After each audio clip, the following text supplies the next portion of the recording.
नमस्कार साथियों, welcome to नाम नॉलेज हब। कैसे हैं आप लोग? आशा करते हैं अच्छे होंगे और आप सभी की तैयारी शानदार तरीके से चल रही होगी। तो साथियों, सबसे बड़ा सवाल है कि बिहार एसएससी थर्ड सीजीएल का रिजल्ट कब आएगा। इस वीडियो में हम लोग उसी की चर्चा करेंगे, जानेंगे कि रिजल्ट कब तक आपके आने की संभावना है, कि मेंस का एग्ज़ाम कब तक होगा, उसके बाद मेंस का सिलेबस क्या है, कैसे आपको तैयारी करनी है और किस बुक को आपको फॉलो करना है। वीडियो को शुरू से लेकर अंत तक जरूर देखिएगा, एक एक पॉइंट को साथियों अच्छे से समझिएगा। सबसे पहले आपको थोड़ा सा बेसिक ओवरव्यू बता दें। ये जो एग्जाम हुआ था 2248 पोस्ट के लिए हुआ था। टोटल जो रिजल्ट आएगा पोस्ट का 5 गुना रिजल्ट आएगा, लगभग 11,000 के आसपास जो है आपका रिजल्ट आएगा। मान के चले हम लोग कि 11,500 के अप्रोक्स आपका रिजल्ट आएगा। और प्रत्येक शिफ्ट यानी 3 शिफ्ट में आपका एग्ज़ाम कंडक्ट हुआ था, जो कि आपका एग्ज़ाम एक कंडक्ट हुआ था 23 तारीख को। 23 दिसंबर को पहले शिफ्ट में उसे कैंसिल कर दिया गया था और उसका जो री एग्ज़ाम है वो 5 मार्च को लिया गया था फर्स्ट शिफ्ट में। तो 3 शिफ्ट में आपका एग्ज़ाम हुआ था और तीनों शिफ्ट में इक्वल कैंडिडेट आपके क्वालिफाई किए जाएंगे। तो प्रत्येक शिफ्ट से लगभग 3747 के आसपास जो है कैंडिडेट क्वालिफाई होंगे, लगभग मान के चलें 3800। और क्वेश्चन का जो लेवल था वो लेवल हम लोग माने इजी टू मॉडरेट लेवल के आपके एग्जाम में क्वेश्चन पूछे गए थे। कोई क्वेश्चन जो थे वो टफ लेवल के भी थे। टोटल क्वेश्चन आपके एग्ज़ाम में 150 पूछे गए थे और टोटल जो मार्क्स है प्रत्येक क्वेश्चन पे 4 अंक दिए जाएंगे और टोटल जो मार्क्स है वो 600 अंकों का है। और 600 अंकों में जो नेगेटिव मार्किंग है वो आपको बता दें कि अगर आप 4 क्वेश्चन गलत करते हैं तो 1 क्वेश्चन का मार्क्स कटेगा, यानी 1/4 नेगेटिव मार्किंग भी है।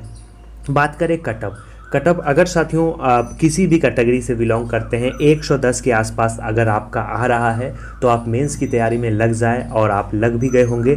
और फीमेल की बात करें तो 105 के आसपास ऑल कैटेगरी 1-2 नंबर घट भी सकता है, बढ़ भी सकता है, लेकिन आपका इतना आ रहा है तो आप पूरी तरह से सेफ हैं और आप मेंस की तैयारी कर सकते हैं।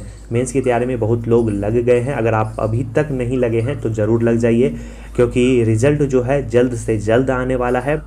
अब हम लोग साथियों बात करते हैं मेंस का सिलेबस क्या है। मेंस का syllabus same as it is जो है पीटी के सिलेबस के ही जैसा है। पीटी में बताया गया था जब आपका नोटिफिकेशन निकला था कि मेंस का जो सिलेबस है वो बाद में जारी किया जाएगा। जो आपका एक्सपेक्टेड सिलेबस है वो आपको बता दे।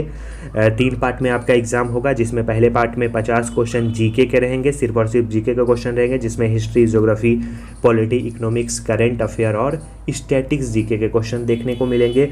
और स्टैटिक्स जीके के क्वेश्चन काफ़ी देखने को मिले थे जो आपका एग्ज़ाम हुआ था। और आपको बताएंगे कि स्टैटिक्स जीके के लिए आपको कौन से बुक को अभी से फॉलो करना चाहिए ताकि आप अच्छा स्कोर एग्ज़ाम में कर पाए।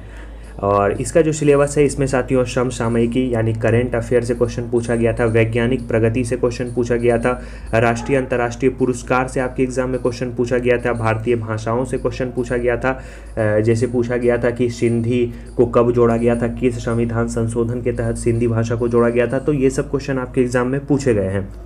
पुस्तक से क्वेश्चन पूछा गया था, लिपि से क्वेश्चन आपके एग्जाम में पूछा गया था, राजधानी मुद्रा से क्वेश्चन पूछा गया था, जैसे भूटान की मुद्रा क्या है। इसके बाद पूछा गया था इथोपिया की राजधानी कहाँ है। खेल खिलाड़ी से क्वेश्चन पूछे गए थे, किस कप का संबंध किस खेल से है। महत्वपूर्ण घटनाएं से क्वेश्चन पूछे गए थे। इसके बाद जो अगला टॉपिक है इसमें भारत और पड़ोसी देश से क्वेश्चन पूछे गए थे। पूछा गया था कि नेपाल के जो पहले प्रधानमंत्री थे वो कौन थे। इस प्रकार से क्वेश्चन पूछे गए हैं आपके एग्जाम में। उसके बाद भारत का इतिहास से क्वेश्चन पूछा गया था, संस्कृति से क्वेश्चन पूछा गया था, भूगोल से आपके एग्जाम में क्वेश्चन थे, आर्थिक परिदृश्य इकोनॉमिक्स से क्वेश्चन थे, स्वतंत्रता आंदोलन, बिहार का कोई भी एग्जाम हो इस टॉपिक से क्वेश्चन पूछे ही जाते हैं स्वतंत्रता आंदोलन से। इसके बाद भारतीय कृषि में आई क्रांतियों से क्वेश्चन पूछे गए थे। कौन फसल के उत्पादन में कौन सा राज्य अग्रणी है, इससे क्वेश्चन पूछे गए थे। भारत का संविधान से क्वेश्चन पूछे गए थे, चाहे वो अनुच्छेद हो, चाहे वो पंचायती राज व्यवस्था हो, पंचायती राज व्यवस्था से क्वेश्चन पूछे गए थे। तो सेम एज इट इज़ आपको पढ़ना है मेंस के लिए भी। इस टॉपिक से आपके मेंस में भी क्वेश्चन पूछे जाएंगे। सामुदायिक विकास से क्वेश्चन पूछे गए थे, पंचवर्षीय योजना आपके एग्जाम में क्वेश्चन पूछे जाएंगे। राष्ट्रीय आंदोलन में बिहार की क्या भूमिका है, इससे भी आपके एग्जाम में क्वेश्चन पूछे गए थे। तो ये साथियों जीके का जो पार्ट 1 है जिसमें 50 क्वेश्चन पूछे जाएंगे। इसके बाद जो है पार्ट 2 में भी 50 क्वेश्चन पूछे जाएंगे। पार्ट 2 में आपका 50 क्वेश्चन में मैथ और साइंस के क्वेश्चन रहेंगे। तो इसमें जो है मैथ के अर्थमेटिक के पोर्शन को कवर किया जाता है। आपको पता ही होगा कि इस एग्ज़ाम में एडवांस से कोई क्वेश्चन नहीं पूछे जाते हैं। अर्थमेटिक के जितने भी सेक्शन हैं उसे आप मजबूत कर लीजिए, जैसे प्रतिशत, अनुपात, समानुपात, औसत, ब्याज, साधारण ब्याज, चक्रवृद्धि ब्याज, लाभ और हानि, दशमलव, फ्रैक्शन, ये सभी जो हैं आप कंप्लीट कर ले। यानी अर्थमेटिक के पूरे पोर्शन को अच्छे से आप कंप्लीट कर ले। सामान्य विज्ञान में तीनों सेक्शन से क्वेश्चन पूछे जाते हैं। भौतिक शास्त्र से क्वेश्चन पूछे जाते हैं। रासायनिक शास्त्र और जीव विज्ञान यानी फिजिक्स, केमिस्ट्री और बायोलॉजी तीनों से क्वेश्चन पूछे जाते हैं और आपके एग्ज़ाम में पूछे जाएंगे। और ये जो सेक्शन है साइंस का सेक्शन, ये तीनों एग्ज़ाम में टफ सेक्शन रहा था, क्योंकि साइंस के क्वेश्चन अच्छे लेवल के पूछे गए थे। बहुत लोगों को साइंस ने उलझाया था। जो 24 तारीख को साथियों एग्ज़ाम हुआ था फर्स्ट शिफ्ट में, उसमें साइंस के क्वेश्चन काफ़ी टफ थे तीनों सेक्शन के मुकाबले। हालांकि तीनों सेक्शन में साइंस के क्वेश्चन टफ थे माना जाए तो। कुल 150 क्वेश्चन का एग्ज़ाम होगा, जिसमें पार्ट 1 में 50 क्वेश्चन, पार्ट 2 में भी 50 क्वेश्चन, पार्ट 3 में भी 50 क्वेश्चन। ये 50 क्वेश्चन सबसे ज़्यादा डिसाइडिंग है, क्योंकि इसमें स्टूडेंट 50 में 50 भी लाए हैं। तो रीजनिंग में आपको ऑल टाइप्स के क्वेश्चन पूछे जाएंगे, alphabetical series, number series, dice, तो इस प्रकार के क्वेश्चन आपके एग्ज़ाम में पूछे जाएंगे। तो 50 क्वेश्चन इसके भी पूछे जाएंगे। टोटल 150 क्वेश्चन हो गए। कुल 600 अंकों का आपका एग्ज़ाम होगा। तो ये मेंस का सिलेबस है, इसी के अनुसार आप अपनी तैयारी चालू कर दें। अब हम लोग बात करेंगे कि बेस्ट बुक कौन सा है।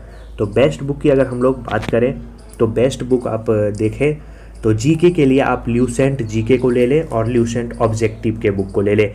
काफ़ी सफिशिएंट है और कोई बुक आपको पढ़ने की कोई आवश्यकता नहीं है। इसके बाद करेंट अफेयर आप पढ़ें, स्पीडी के करंट अफेयर को ले लें, वार्षिकांक को ले लें, क्योंकि जो एग्ज़ाम में क्वेश्चन पूछे गए थे लगभग स्पीडी से क्वेश्चन पूछे गए थे। उसके बाद जो क्विक नोट्स है हमारा, उसमें प्रत्येक शिफ्ट से 20 से 25 क्वेश्चन पूछे गए थे। सोचिए 75 क्वेश्चन में 20 से 25 क्वेश्चन सिर्फ और सिर्फ हमारे नोट्स से पूछे गए थे। आपने उस नोट्स को नहीं लिया है तो ज़रूर ले लीजिएगा। आगे वीडियो में बताएंगे कि किस प्रकार से आप उसे ले सकते हैं। ले लीजिए, प्रिंट आउट करवा लीजिए, एक एक लाइन को अच्छे से पढ़ लीजिए। जो आपका सिलेबस में लिखा गया है उसी के अनुसार इम्पोर्टेंट टॉपिक कोर्स में कवर कराया गया है। इसके बाद साइंस काफ़ी टफेस्ट सेक्शन है। साइंस के लिए आप दृष्टि के क्विक बुक को फॉलो कर सकते हैं। दृष्टि के क्विक बुक में साइंस को अच्छे से विस्तारित किया गया है ताकि आपको पढ़ने में कोई कठिनाई ना हो। इसे पढ़िए और साथियों ऑब्जेक्टिव आप ल्यूसेंट के बुक से लगाइए, आपके लिए सफिशिएंट है। साइंस का क्वेश्चन आपका नहीं छूटने वाला है। मैथ के लिए आप RS अग्रवाल के बुक को आप जो है रिवाइज कर सकते हैं, प्रैक्टिस कर सकते हैं। और अगर आपका पढ़ा हुआ है अर्थमेटिक तो आपको कोई बुक पढ़ने की ज़रूरत नहीं है, सिर्फ और सिर्फ आप सेट लगाएं। मोस्ट इम्पॉर्टेंट है सेट। अगर आप सेट लगाएंगे तो आपको टाइम का भी पता चलेगा। बहुत लोगों के पास समय नहीं बचा था क्योंकि मैथ और रीजनिंग के पोर्शन आपके एग्ज़ाम में 50% थे। तो मैथ और रीजनिंग के लिए मेरा सलाह यही है कि आप सेट लगाएं। कोई बुक या कोई किताब पढ़ने की आपको कोई आवश्यकता नहीं है, आप सिर्फ और सिर्फ सेट लगाएं। मैथ और रीजनिंग आपका बेस्ट जाने वाला है। इसके बाद एक्स्ट्रा में बात करें कि आपको एक्स्ट्रा में अगर कोई बुक अगर फॉलो करना पड़े तो वो आप स्पीडी का रेलवे का सामान्य ज्ञान आता है जो वन लाइनर है, हर टॉपिक वाइज बताया गया है, आप उसे ले सकते हैं। ये साथियों काफ़ी इंपॉर्टेंट बुक है। बिहार दरोगा हो या बिहार का कोई भी एग्ज़ाम हो, इस बुक से अच्छे क्वेश्चन पूछे जाते हैं। तो इस बुक को आप फॉलो कर सकते हैं। इसके अलावा आपको कोई बुक फॉलो करने की कोई आवश्यकता नहीं है। सिर्फ और सिर्फ आपको ध्यान रखना है जो आप पढ़ रहे हैं उसका सेट ज़रूर लगाएं, क्योंकि सेट लगाना काफ़ी ही इम्पोर्टेंट है। तो इस प्रकार से आप अपनी मेंस की तैयारी को बेहतर बना सकते हैं।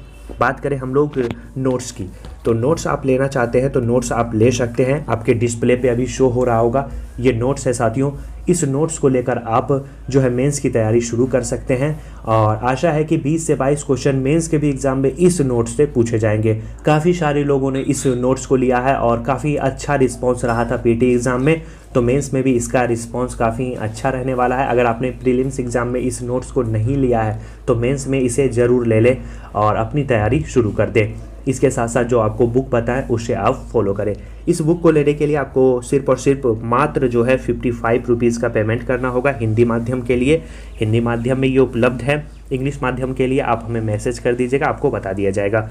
हिंदी माध्यम 55 रुपये में आप ले सकते हैं। आपको किसी भी माध्यम से गूगल पे, फ़ोनपे, पेटीएम जो भी है उससे आपको इस नंबर पे पेमेंट करना है 8083813090 पे। और आप जो स्क्रीनशॉट भेजेंगे इस पेमेंट का वो आपको भेजना है 7562821430 पे। इस पे आप स्क्रीनशॉट भेजिए, इस पे आप पेमेंट करिए। तो विद इन जो है आपको 5 से 10 मिनट के अंदर आपको PDF भेज दिया जाएगा, आप उसे प्रिंट करा ले और उसे पढ़े। स्टैटिक्स जीके और जो आपका सिलेबस के अनुसार भारत और पड़ोसी देशों का इतिहास, मुद्रा, वैज्ञानिक प्रगति, इन सभी को उसमें शामिल किया गया है। काफ़ी ही अच्छा नोट्स है, आप उसे ले सकते हैं और अपनी तैयारी को बेस्ट कर सकते हैं। तो मेंस के लिए साथियों आप अपनी तैयारी को शुरू कर दें अगर आपका 110 के आसपास नंबर आ रहा है। सबसे बड़ा सवाल साथियों रिजल्ट कब आएगा। जैसा कि हमें पता चला है कि इसका जो रिजल्ट है साथियों 10 जून के आसपास साथियों आपका रिजल्ट आएगा। अगर लेट हुआ तो लगभग अप्रोक्स 15 जून तक जो है आपका रिजल्ट आने की पूरी संभावना बताई जाती है। अगर साथियों जून मिड तक आपका रिजल्ट आ जाता है तो आपके एग्जाम होने की संभावना, मेंस के एग्जाम होने की संभावना अगस्त जो है आपको मानी जा सकती है, क्योंकि जुलाई में आपका टीचर का एग्जाम है, टीचर पात्रता परीक्षा का एग्जाम है, उसके बाद जो अगस्त में है वो आपके एग्जाम होने की संभावना हो सकती है। ये साथियों कुछ बेसिक जानकारी थी जो आपको देनी थी। वीडियो कैसा लगा? वीडियो अच्छा लगा वीडियो को लाइक जरूर कर दीजिए। नोट्स ले लीजिए, अगर आपने नहीं लिया है तो जरूर इस नोट्स को ले लीजिए और इसे पढ़िए। बहुत दिन से साथियों चैनल पे वीडियो नहीं आ रही थी कुछ पर्सनल रीजन के कारण, अब लगातार चैनल पे वीडियो आएगी और जल्द ही साथियों अगर आप लोगों में से कोई भी BPSC टीचर 7th फेज की तैयारी करता है तो उनके लिए भी जो है वीडियो जल्द से जल्द प्रोवाइड किया जाएगा। इसके साथ साथ 69 BPSC की वैकेंसी कब तक आ रही है, कल आपको बताएंगे कि 69 BPSC की वैकेंसी कब तक आ रही है, क्योंकि डेट निर्धारित है एग्जाम का 30 सितंबर। बहुत ही कम समय आपको मिलने वाला है, तैयारी उसके लिए भी आपको जारी अभी से कर देनी पड़ेगी। चलिए साथियों वीडियो अच्छा लगा वीडियो को लाइक जरूर कर दीजिएगा। चैनल पर पहली बार आए हैं तो चैनल को सब्सक्राइब कर दीजिए। मिलते हैं ऐसे ही शानदार वीडियो के साथ नेक्स्ट वीडियो में, तब तक के लिए धन्यवाद साथियों।